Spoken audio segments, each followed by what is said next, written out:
Hey everyone, Flip here with another Loading Ready Run fan draft, sort of.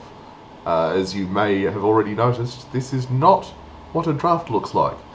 Instead, at the same time as when we normally do the fan draft was when the Magic Online Community Cup companion event sealed wacky nonsense draft sealed not actually draft thing is happening. So I decided to jump in that instead because it looked like a lot of fun.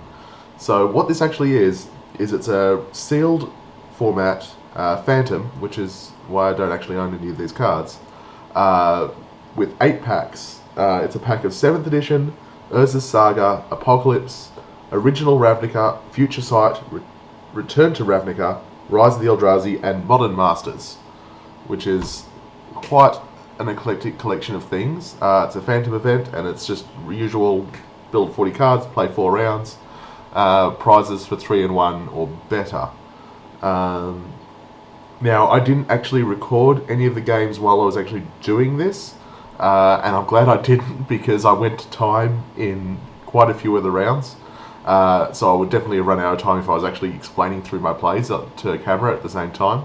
But the games were pretty awesome, so I thought I would record the replays with some commentary and stick them up on YouTube. Because it's almost as good. So this is what my pool looked like. Whoops, I meant to go sort by rarity. Come on. Sort by rarity. So my rares are interesting. I've got Consume the Meek, which turns out is not that great in this because there's a lot of... It turns out, this is something I didn't know when I was actually building the deck, but something I learnt later, is that several of the sets that we have like to go large. I mean, Rise of Eldrazi obviously is full of a lot of big things, but Future Sight has quite a few big things, what with Suspend and Evoke in the set. Modern Masters has quite a few large things. Urza Saga has a couple of big guys. So, things like Consume the Meek turned out to be not very good, which is good because I didn't run it. We have Desolation Angel. When it enters the battlefield, destroy all lands you control. If it was kicked, destroy all lands. So if you actually manage to kick that thing, that's pretty sweet, because Armageddon means they probably can't answer your 5/4 flyer. But if you're just casting it without the kicker, that just seems miserable. Drifting Djinn is a 5/5 for 6 with an upkeep cost and also cycling, and it flies, which looks pretty awesome. Flying Carpet, which has some really nice flavor text, but other than that, looks pretty awful. Hunted Phantasm, 4/6 for 3, that can't be blocked, but your opponent gets 5 1/1s. I have absolutely no idea whether this ends up being good or not. At my first glance, I thought it looked terrible. Then I thought maybe it was alright. I ended up actually running it, but I only ever cast it the once.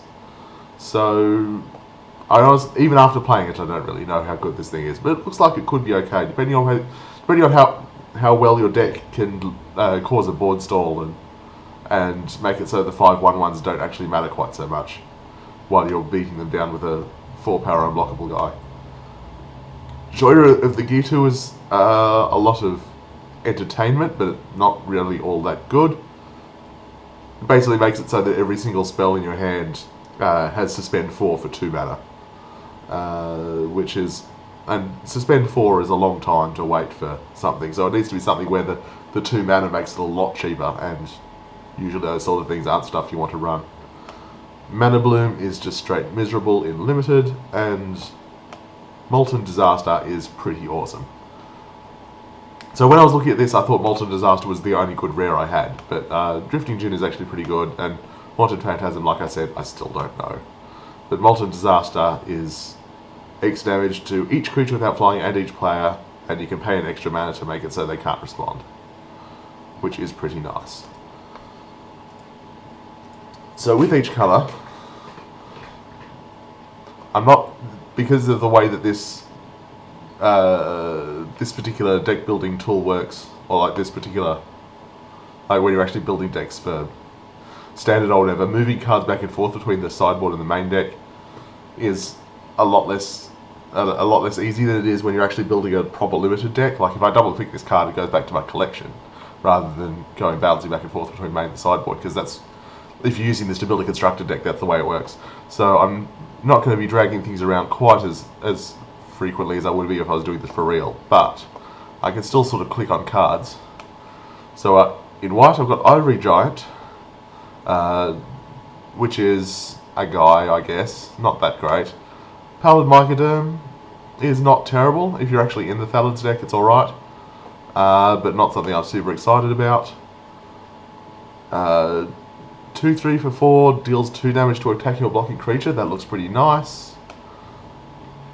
An enchantment, tap 2 untapped creatures to tap target creature. Not usually something I want to be doing unless I've got like a bunch of tokens or something. Congregate, life gain, so no. Sunsfire Griffin is a reasonable flyer, as is Flicker Wisp. Flicker Wisp is actually pretty sweet. Sanctum Custodian. Prevent the next 1/2 for 3 that can prevent some damage. No. An 0/3 for 2 that makes my other defenders better. Sounds pretty awful. A 1/3 defender for 2 with first strike that cycles. I've seen worse cards. It would make it could get in there as like a 23rd. Rune of Protection black and also Circle of Protections for red and green are all sideboard cards. Not even necessarily good sideboard cards. I have an enchantment morph that makes my creatures slightly more toughness, which sounds pretty terrible. A tapper that can tap some small guys. And is otherwise at 0/1, which is pretty ridiculous. I have Augural Vec, which is a 1/3 with Shadow, which is pretty nice. Gift of Granite, no. Divine Light, no. Dagger Disciple, no. So I've only highlighted 1, 2, 3, 4, 5 cards in white that I'd consider running. So white is obviously out. In blue, we have the Giant Flyer, which I mentioned before. We have Tidewater Minion, 4/4 for 5 with Defender. You can make it lose Defender for more mana, or you can untap things. Seems a bit awkward, a bit expensive to use, but I'll throw it in there to start with. Petals of Insight is pretty sweet. It's basically draw 3 cards, with the upside that if the 3 cards that you look at are pretty terrible, you can try it again later. You can sort of mulligan the 3 cards that you're drawing. It costs a lot of mana to do that, but it's all upside. Rune Wing, 2/2 fly for 4. When it dies, you draw a card. That was always good. A 2/2 for 4 and Fate Seal 1.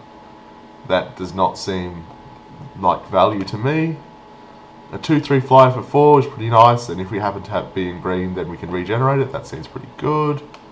Giant Octopus is just straight Hill Giant, which is always playable, especially in blue. Come on. Come on, Magic.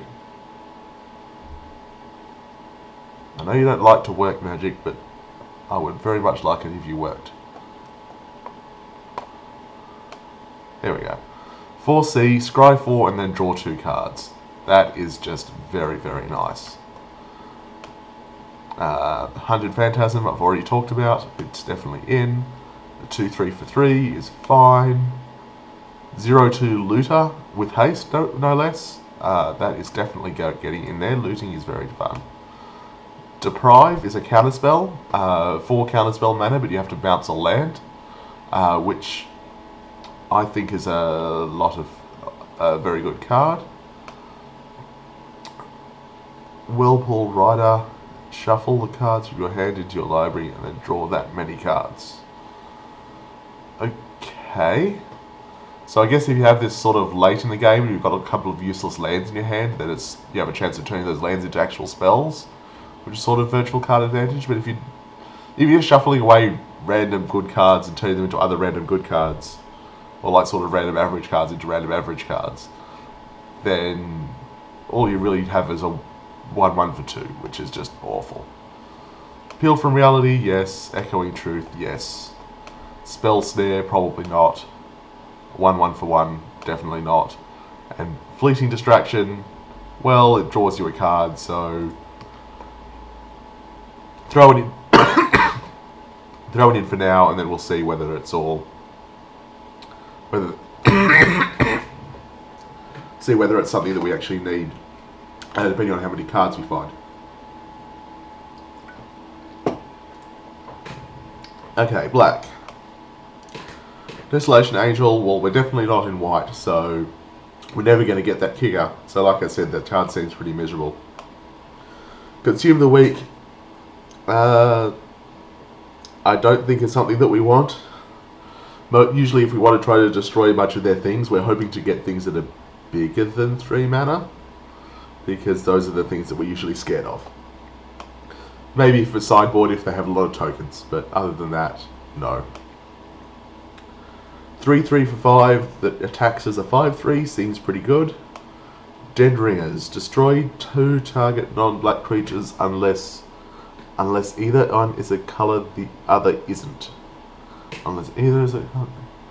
So destroy 2 creatures that are the same colour. They're like all the same colours. Like if one of them is blue-black, well not black. If they've got like a blue-green creature and another blue-green creature, you can destroy both of those because they're the same colours, plural. And neither of them can be, well, they can't be black either. But if they have creatures that match, and like vast majority of the cards in this are going to be single colour. Like we have Ravnica and Return to Ravnica, which are where all most of these gold cards are coming from. But, and I guess Apocalypse was a multicolour set as well. But 5 of the 8 packs are single colour sets. And even in the multicolour sets, there's quite a few single colour stuff. So it seems likely that that's going to find something to destroy more often than not. And when it does, it's a 2 for 1. So I'm pretty sure that would get in. Mathal. Destroy a land or a creature. It can't be regenerated. Seems fine. Sometimes you just need to kill a thing. Each opponent destroys 2 cards. 4 mana, like Mind Rot, I don't like it, 3 mana, and that one costs 4. Whereas this one also says destroy 2 cards on it, but it's also an enchantment that regenerates a creature. I still don't think that's worth running. Grave Scrabbler. Well, we don't really have any way to activate Madness. I haven't seen anything to discard a card yet. So, without Madness, this is just a 4 mana 2/2 with no words on it, which seems awful. Grave Defiler. Reveal the top 4 cards of your library, put any zombie cards revealed into your hand. Haven't seen very many zombies, so this is just a 4 mana 2/1 with regen. Sounds bad. That's a lot of words. When Diabolic Servitude enters the battlefield, return target creature card from the graveyard. Okay, so it's a reanimate. When the creature is put into the battlefield with Diabolic Servitude dies, exile it and return Diabolic Servitude to your hand. When Diabolic Servitude leaves the battlefield, exile the creature. Okay, so it's a reanimate, but when the creature dies, you can then reanimate something else. That seems pretty awesome. It lets you use every single creature that you have to... Yeah, it makes it so that every single creature you have, you can reuse.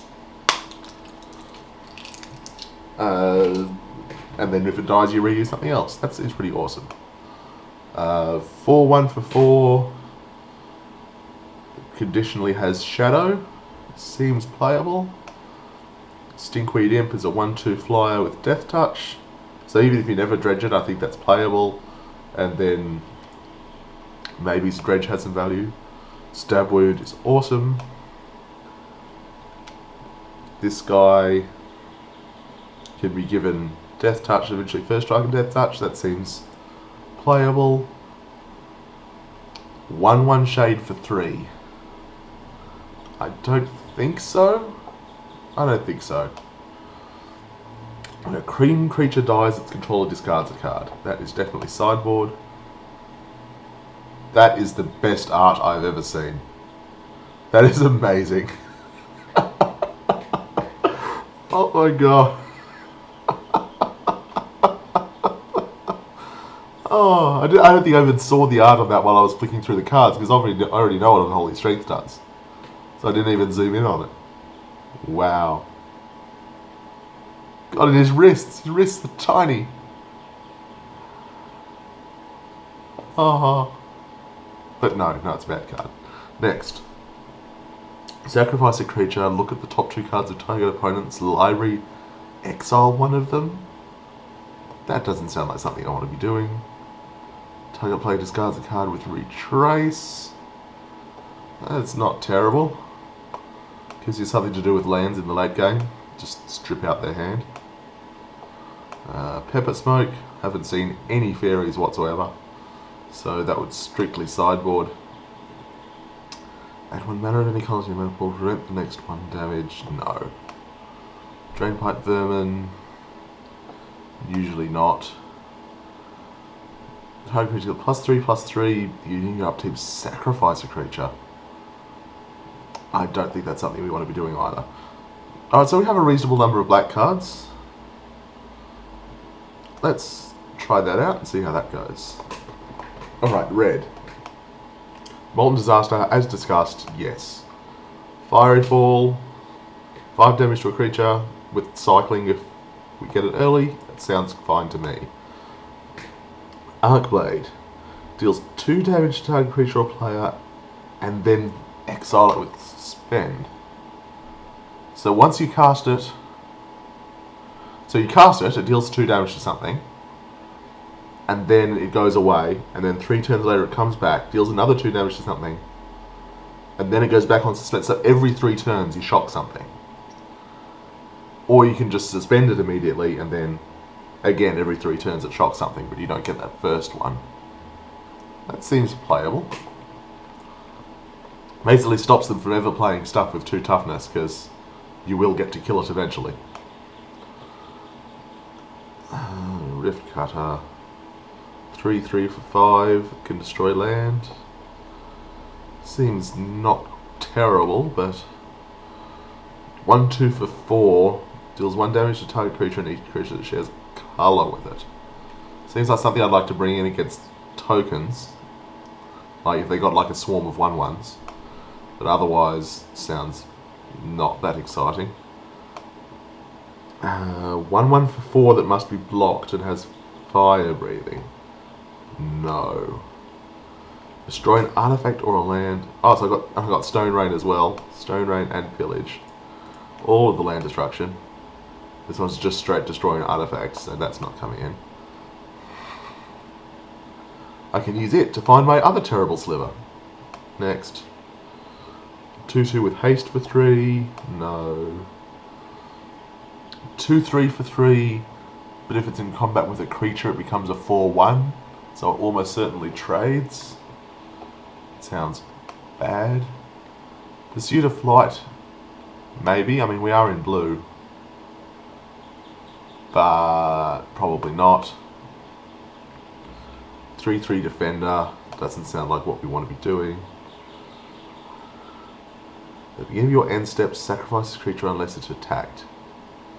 So you put it on something they have and force them to attack with it every turn? I guess. It seems like there are better ways that red has to get rid of creatures.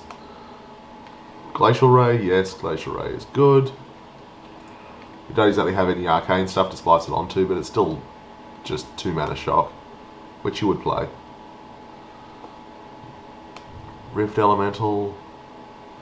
No, we're not really going heavy on, like, this is, with only 1 pack of Future Sight in there, we're not exactly going heavy on Suspend.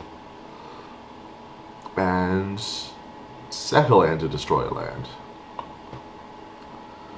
Alright, so we've only got a handful of red cards, and while some of them are really nice, like it's a lot of burn, but basically all I've got selected is 4 burn spells and 2 land destruction spells. Nothing else of relevance, so red isn't happening. How about green? Mana Bloom, no. Walker of the Grove. It's a 7/7 for 8. So when it dies you get a 4/4, which is pretty amazing. Or if you get it and you don't have 8 mana, which to be fair is most of the time, it's a 4/4 for 5, which is fine. So the other way to think of it is that it's a 4/4 for 5, which you would run, with the upside that if you draw it late when you already have 8 lands, then it's just incredible. Speaking of 4/4s for 5, it's a 4/4 for 5 that can pump out little dudes. So yes. 3/3 for 5, sack a creature, put a +1/+1. And that doesn't seem quite as good.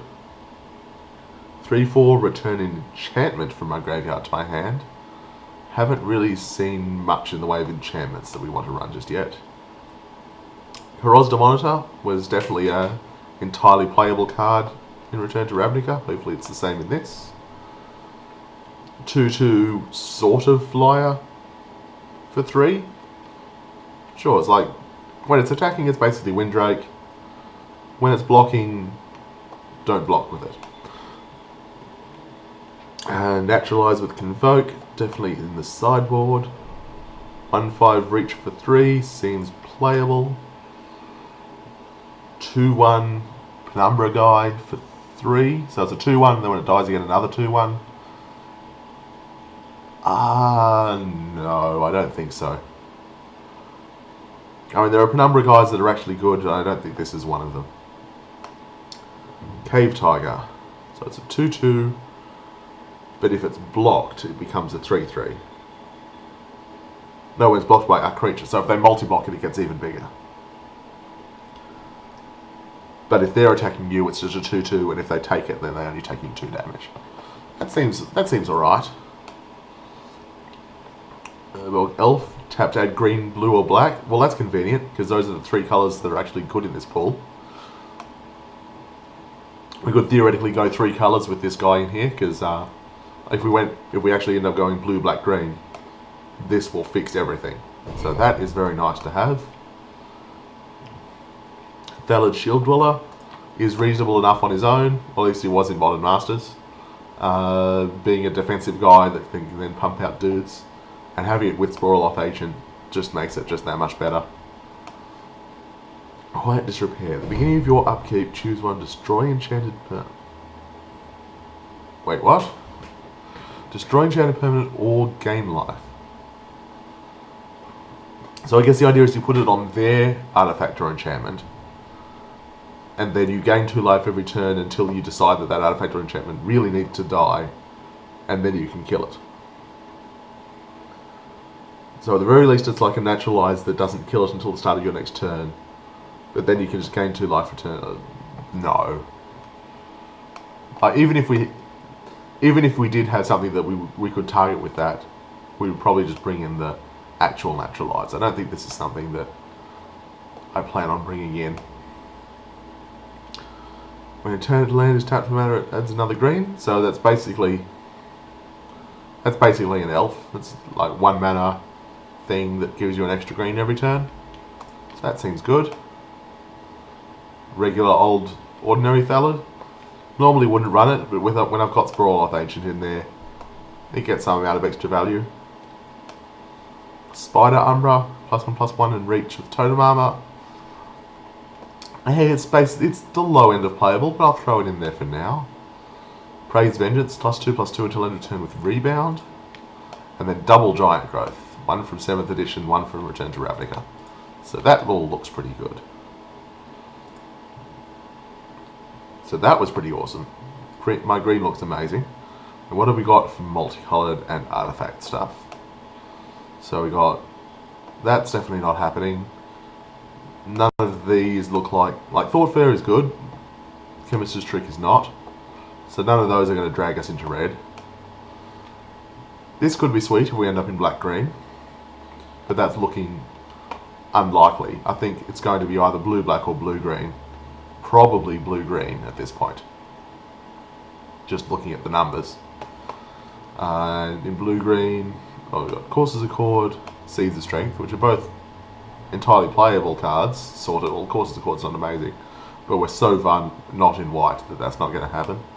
Then we have Temporal Spring, which is like Griptide, but better, so yes, you get in. And Gaia Skyfolk is a 2/2 with flying, so that gets in. And change something's colour or destroy an artifact is not something that we particularly want to do. Ulamog's Crusher, who don't really have the ramp to get up to 8 reliably. So as fun as this card is, I don't think it's getting in. 4/3 for 4, can't attack or block if there is an enchantment on the battlefield. We're not exactly running any of our own enchantments, but I don't want to play something that's just going to get completely blanked by an enchantment on the opponent's side. So I don't think this comes in. Flying Carpet, as mentioned, seems pretty awful despite that flavor text. Warmonger's Chariot. We don't really have any defenders to put this on, so it's just an equipment that gives +2/+2 for more mana than that is worth. Mirror Retriever seems bad because we're not running any other artifacts so far. And Terrarion, pay 2 mana to get 2 mana, so it's just a mana fixer. So maybe if we end up in 3 colours, that's worth running, but otherwise probably not. We have a Celestia Guildgate, but we're not adding white, and we have a Dakmor Salvage, which doesn't seem that relevant, and some basics. Alright, so let's look at this deck. Oh, I went and threw away one of the cards, didn't I?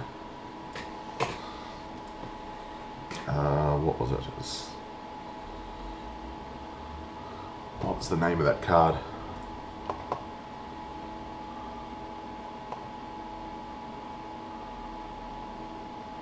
Temporal Spring.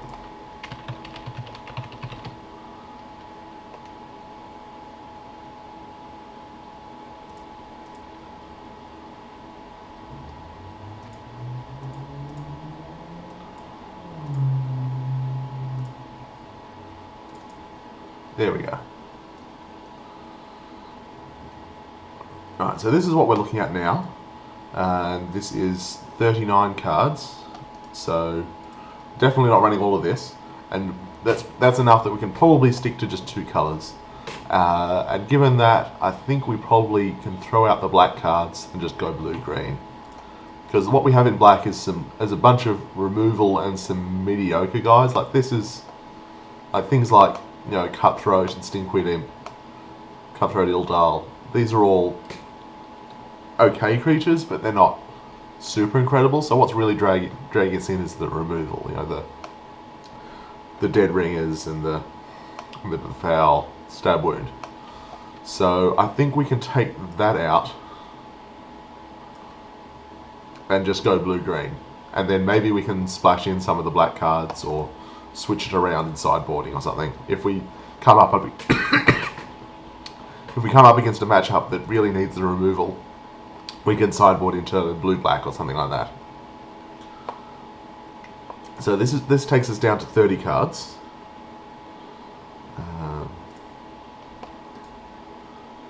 Apparently this deck builder doesn't have the group creatures separately button, which is awkward.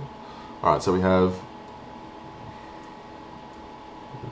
Doesn't even do the 2 rows thing. Great. Alright, so just taking out cards that are easy cuts.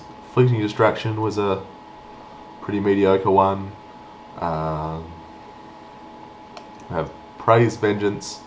I don't think we need, given we have Double Giant Growth. Double Giant Growth will probably get us there. Spider Umbra was definitely on the chopping block. Walker of the Grove is really a 5-drop that can go higher. So we don't really have a lot of high stuff. So Wild Growth, I mean, it's not that amazing. What else do we have?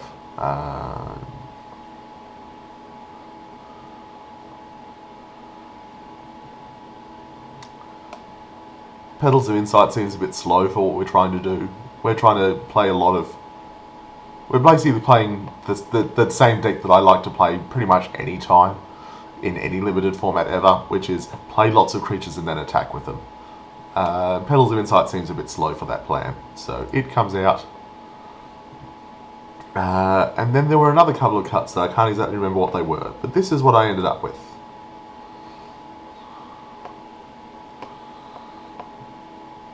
Again, Walker is a 5.